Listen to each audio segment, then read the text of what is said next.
My husband tried to steal my fortune. The judge laughed when I gave him an envelope. My name is Grace. I'm 38 years old and built my financial consulting empire from nothing but pure determination and countless sleepless nights. I never imagined I'd be sitting in a Los Angeles County courthouse, watching my husband of 18 months smugly demand half of everything I'd worked for, including my beloved grandmother's Malibu estate. The arrogance in his eyes as he smirked at me from across that sterile courtroom made my blood boil. But I stayed calm, gripping the manila envelope I'd prepared for exactly this moment. Before I tell you what happened next, let me take you back to where it all began. I grew up in a middle-class neighborhood in Phoenix with parents who worked steady jobs but never had much extra. Dad was a CPA at a local accounting firm, and Mom taught 4th grade at Desert View Elementary. We were comfortable but never wealthy. They taught me the value of hard work, but it was my grandmother Rose who truly shaped my understanding of financial independence. Grandma Rose was different from other women of her generation. Widowed at 42, she refused to remarry and instead built her own catering business specializing in authentic Mexican cuisine. She managed to save enough to buy a stunning beachfront property in Malibu that became our family sanctuary. Every summer, I'd spend weeks with her there, watching the Pacific sunset as she shared her wisdom. Never put yourself in a position where someone else controls your livelihood, Mija, she'd tell me, her dark eyes reflecting the golden California light. Money isn't just currency, it's freedom. Guard it like your life depends on it. When I turned 17, instead of buying me the Honda Civic I desperately wanted for my birthday, Grandma Rose gave me stocks in Apple, Microsoft, and Amazon, along with a dog-eared copy of The Intelligent Investor. I was disappointed at first, but that gift ignited something in me. I became obsessed with finance, spending hours reading market analyses and investment strategies. After high school, I attended UCLA on a partial scholarship, majoring in economics with a minor in business administration. College wasn't easy. I juggled classes with 2 part-time jobs, one at the campus bookstore during weekdays and another serving tables at a local diner on weekends. My social life suffered, but I was laser-focused on my future. While my roommates spent their money on designer clothes and weekend trips to Vegas, I saved every spare dollar, investing small amounts whenever possible. I graduated summa cum laude with minimal student debt, landing an entry-level position at Morgan Stanley in downtown LA. The work was brutal, 90-hour weeks in a cutthroat environment where I watched colleagues burn out around me. But I persevered, absorbing everything about the industry like a sponge. After 5 years of learning the ropes and building a solid client base, I made a bold decision at 28. I left the security of Morgan Stanley to start my own financial consulting firm. My parents thought I'd lost my mind. My former boss actually laughed when I submitted my resignation, saying I'd be back within 6 months, begging for my old job. But Grandma Rose sent me a handwritten card that simply said, "The strongest trees grow from seeds brave enough to crack open in the darkness." That first year running Grace Financial Advisors was absolutely brutal. I worked from a cramped studio apartment in Koreatown, converting my living room into an office and surviving on ramen noodles and strong coffee. I lost potential clients to bigger firms with fancier offices, and made rookie mistakes that cost me dearly. There were nights I cried myself to sleep, wondering if I'd made a terrible mistake. But slowly, things began to shift. My dedication to clients started paying dividends. I focused on helping women like my grandmother build real financial security, and word spread through professional networks. By year 2, I hired my first assistant, Maria. By year 3, I moved into actual office space in Century City. By year 5, my company was managing over $50 million in assets with a team of 8 employees. My approach differed from traditional financial consultants. I took time to educate my clients, empowering them to understand their investments rather than keeping them dependent on my expertise. This strategy built incredible loyalty. My client retention rate hit 98%, and my reputation in large financial circles grew stronger each quarter. During those years building my business, my personal life took a backseat. I dated occasionally, but nothing serious developed.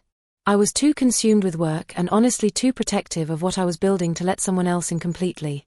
When I turned 34, Grandma Rose passed away at 89. Her death devastated me more than anything I'd ever experienced. She'd been my mentor, my biggest cheerleader, and my moral compass. The Malibu house became mine, along with a diversified investment portfolio worth over $2 million and some family heirlooms that held tremendous sentimental value. The beachfront property alone was worth nearly $3 million given its prime location, but to me it was priceless because of the memories we'd created there. At her funeral, I made a silent promise to honor her legacy by preserving what she'd built and passing on her financial wisdom. I renovated the house carefully, maintaining its Spanish colonial charm while updating essential systems. I spent most weekends there, finding peace in the same ocean views that had comforted Grandma Rose for decades. By age 36, I had built a personal fortune worth over $8 million. My company was thriving, my investment portfolio was diverse and healthy, and I owned both a downtown LA penthouse and the Malibu beachfront estate. I traveled when I wanted, donated generously to causes I believed in, and enjoyed the freedom my grandmother had always encouraged me to seek. I was genuinely content with my independent life. I had close friendships, a fulfilling career, and enough financial security to never worry about my future. I wasn't actively looking for a relationship, much less marriage. I believed that if real love happened, it would be with someone who respected my independence and shared my core values. Little did I know the universe had other plans, ones that would test everything Grandma Rose had taught me about protecting myself and my assets. I met Brandon Mitchell at a real estate investment conference in Beverly Hills during a sweltering August afternoon. I almost skipped the event, exhausted from back-to-back client meetings, but decided to attend last minute because the keynote speaker was a respected commercial developer I'd wanted to hear from for months. Brandon sat next to me, arriving just as the presentation began. He apologized for nearly knocking over my iced coffee as he settled in, and I was immediately struck by his presence. He was tall with sandy brown hair, intense green eyes, and a smile that seemed both confident and genuine. His tailored Tom Ford suit suggested success without being flashy, and when he spoke, his voice carried a slight Texas drawl that stood out in LA. During the Q&A session, Brandon asked insightful questions about market trends and cap rates that genuinely impressed me. His knowledge of commercial real estate was evident, and I found myself nodding along with his observations. When the conference ended, he turned to me with that disarming smile. "Brandon Mitchell," he said, extending his hand. "Based on your notes, you clearly know your way around investment portfolios." We ended up talking for over 2 hours at a nearby Starbucks, discussing everything from emerging markets to our favorite financial podcasts. It was refreshing to have a conversation with someone who understood my work and seemed genuinely interested in my perspective rather than intimidated by it. He mentioned he'd recently moved to LA from Dallas to expand his consulting business, which focused on helping tech startups optimize their financial operations. What stood out most was how attentively Brandon listened. In my experience, successful men often dominated conversations, eager to impress with their knowledge and achievements. But Brandon asked thoughtful questions and truly seemed to value my answers. Our initial coffee meeting led to dinner the following week, which blossomed into regular dates. Each time we met, Brandon revealed new layers that drew me in deeper. He shared stories about growing up with a single mother who worked 3 jobs to support him, how he'd earned a full scholarship to UT Austin, and his passion for helping other entrepreneurs succeed. His background of struggle and subsequent success mirrored my own journey in many ways. The romance progressed quickly but never felt rushed. Brandon was attentive without being overwhelming. He sent thoughtful gifts, a first-edition copy of Rich Dad Poor Dad and a handcrafted necklace from a local artisan, not the generic flowers and chocolates I'd received from previous suitors. He remembered small details from our conversations and incorporated them into our dates, showing a level of consideration I'd rarely experienced. 3 months after we met, Brandon took me to the Getty Center, where we spent hours wandering through the exhibits. As we stood before Van Gogh's Irises, my favorite painting, he wrapped his arm around my waist and whispered, "I've never met anyone like you, Grace. You're brilliant, compassionate, and stronger than anyone I know. You make me want to be the best version of myself." His words touched something deep within me. For years, I'd been the strong, independent woman who didn't need anyone. But standing there with Brandon, I realized that choosing to let someone in didn't have to mean sacrificing my strength or independence. Our relationship deepened over the following months. We took weekend trips to my Malibu house, where Brandon listened to stories about Grandma Rose with genuine interest. He never complained about my demanding work schedule and even brought dinner to my office during late nights. When I introduced him to my parents, they were charmed by his respectful manner and obvious affection for me. During long evenings on the beach house deck, we discussed our values and dreams for the future. Brandon talked about wanting to create a foundation helping underprivileged kids access financial education. I shared my desire to expand my company nationally while maintaining its personal approach. Our visions seemed perfectly complementary, our goals aligned. 12 months after we met, during a private dinner at the Malibu house, Brandon got down on one knee and proposed with a vintage emerald ring that reminded him of my eyes. "You're the partner I've been waiting for my entire life," he told me, a voice thick with emotion. "I want to build a future with you, support your dreams, and face whatever challenges come our way together." I said yes without hesitation. The logical, cautious businesswoman in me was overruled by the woman who had fallen deeply in love. We planned an intimate wedding at the Malibu house with just 40 guests, including my closest friends and family. I walked down a makeshift aisle on the sand with the October sun setting over the Pacific, just as Grandma Rose and I had watched so many times together. The ceremony was simple but meaningful, with personal vows we'd written ourselves. Brandon promised to respect my independence, support my ambitions, and cherish the trust I'd placed in him. I vowed to be his partner in all things, to share my life completely, and to build our future together with love and respect as our foundation. As we exchanged rings, I felt a sense of completion I'd never expected to find. The first 6 months of marriage were everything I'd hoped for. We established routines that honored both our individual needs and our life together. Brandon continued being supportive and loving, often surprising me with small gestures that showed his thoughtfulness. I introduced him to my business partners and clients, many of whom commented on how perfect we seemed together. The first subtle shift happened around our 8-month anniversary. Brandon brought up the idea of combining our finances into joint accounts over dinner at Nobu Malibu. "It would make everything so much simpler," he said, swirling his wine. "We're married now. Shouldn't we be operating as a true partnership?" The suggestion seemed reasonable, but something about his tone made me hesitate. Grandma Rose had always emphasized maintaining financial independence, even in marriage. "I'm comfortable with our current arrangement," I replied carefully. "We both have our business account separate, and our joint household account for shared expenses seems to be working well." Brandon's smile tightened slightly. "I just thought it might be more efficient, but if you're not ready, I understand." He dropped the subject, but it came up again the following week, then again after that. Each time his arguments became more persuasive, focusing on trust and unity in marriage. Around the 10-month mark, Brandon began suggesting investments for my company funds, recommending properties and business ventures that his connections had insider information about. When I researched these opportunities, they often appeared questionable, with unclear ownership structures or inflated projections. "These don't align with my investment strategy," I explained after turning down his third suggestion. "My clients trust me with their financial futures. I can't put their money into ventures I haven't thoroughly vetted." "You're being too conservative, Grace," Brandon said, an edge creeping into his voice I'd never heard before. "This is why women often hit a ceiling in finance. They're not willing to take the necessary risks." His comment stung, not just because of its sexist undertone, but because he'd never spoken to me that way before. The most disturbing change came when Brandon began showing intense interest in my grandmother's estate.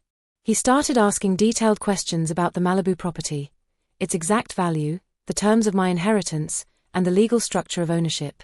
At first, I thought he was just being thorough about our assets, but his persistence made me uncomfortable. "Have you considered adding my name to the deed?" he asked one Sunday morning as we had coffee on the beach house deck. "It would make things easier for tax purposes and estate planning." "The house is part of my family legacy," I replied firmly. "Grandma Rose specifically left it to me in her will. I'd prefer to keep it in my name." Brandon's expression darkened. "So after all this time, you still don't consider me family?" The conversation escalated into our first major argument, with Brandon accusing me of not being fully committed to our marriage and me feeling increasingly cornered and defensive. We eventually reached an uneasy truce, but something fundamental had changed between us. One evening, I came home early from work to find Brandon in my home office, rifling through my filing cabinet. He claimed he was looking for our homeowner's insurance documents, but the drawer he was searching contained property deeds and investment portfolios. "The insurance papers are in the kitchen drawer," I said, watching his face carefully. "They always have been." "Right," he mumbled, closing the cabinet quickly. "I forgot." That night, I lay awake beside him, replaying the moment in my mind. The Brandon I thought I knew would never go through my private documents without asking. What else might he be doing when I wasn't around? Then came the phone call that changed everything. My assistant transferred a call from a woman who refused to give her name but insisted it was urgent and personal. "Is this Grace Mitchell?" a female voice asked. Yes, who is this? Someone who wishes they'd received a warning call before marrying Brandon. My name is Amanda Rodriguez. I was Brandon's first wife. My heart stopped. First wife? Brandon had told me he'd never been married before. I think you must be mistaken, I managed. My husband has never been married. Amanda's laugh was bitter. That's what he tells everyone. Let me guess, he presented himself as a self-made businessman who understands and supports your independence. He probably proposed with a vintage ring that had some special meaning. My blood ran cold as she described details that matched my experience precisely. Amanda went on to explain Brandon's pattern. He found successful women, made them fall in love, married them, then systematically worked to gain control of their assets before divorcing them and taking half of everything. With the help of private investigator Tony Martinez, I uncovered the truth about Brandon's past. He'd been married twice before, not just to Amanda, but also to a surgeon named Dr. Caroline Wright in Seattle. Both marriages had ended with Brandon walking away with substantial settlements despite what should have been ironclad prenuptial agreements. The most shocking discovery was evidence that Brandon had been planning our marriage's end from the very beginning. Tony found communications between Brandon and a divorce attorney dating back to 2 weeks before our wedding, discussing strategies for maximizing claims against my assets, particularly the Malibu property. When I confronted Brandon with this evidence, his mask finally slipped completely. The loving husband vanished, replaced by a cold, calculating stranger who laughed at my pain and promised to take every last penny in the divorce. The day of our court hearing arrived with all the drama of a Hollywood thriller. The Los Angeles County Courthouse buzzed with tension as Brandon's aggressive attorney laid out their case, painting him as a devoted husband who deserved half of everything I'd worked for, including my grandmother's precious Malibu estate. Judge Patricia Morales listened impassively as Brandon took the stand, delivering a performance so convincing that for a moment, even I almost believed his lies. He spoke of his love for me, his contributions to my business success, and his heartbreak when I allegedly became controlling and suspicious without cause. When our attorney, Jennifer Chen, presented the mountain of evidence against Brandon, his previous marriages, his pattern of deception, his hidden financial activities, I watched his confident facade begin to crack. But his lawyer pressed on, arguing that regardless of Brandon's past behavior, California law typically mandated equal division of marital assets. Then came the moment I'd been waiting for. Judge Morales asked if I had anything to present to the court. I stood, retrieving the sealed envelope from our table, and approached the bench. Your Honor, this contains documentation regarding my grandmother's estate that directly addresses Mr. Mitchell's claims. Inside were certified copies of Grandma Rose's will, with special protective clauses highlighted, along with complete probate records. My grandmother, it turned out, had been extraordinarily foresighted. Her will explicitly stated that her properties could never be considered marital property under any circumstances, with specific language designed to protect against exactly the situation I now faced. Judge Morales studied the documents, and something unexpected happened. She began to chuckle, then laugh outright as she read a particular passage about automatic forfeiture for anyone attempting to claim the property through marriage and divorce. Mr. Mitchell, she said, barely containing her amusement, not only are you entitled to nothing from this estate, but your very attempt to claim it has triggered the protection clauses your wife's grandmother so wisely included. The gavel came down. Justice was served.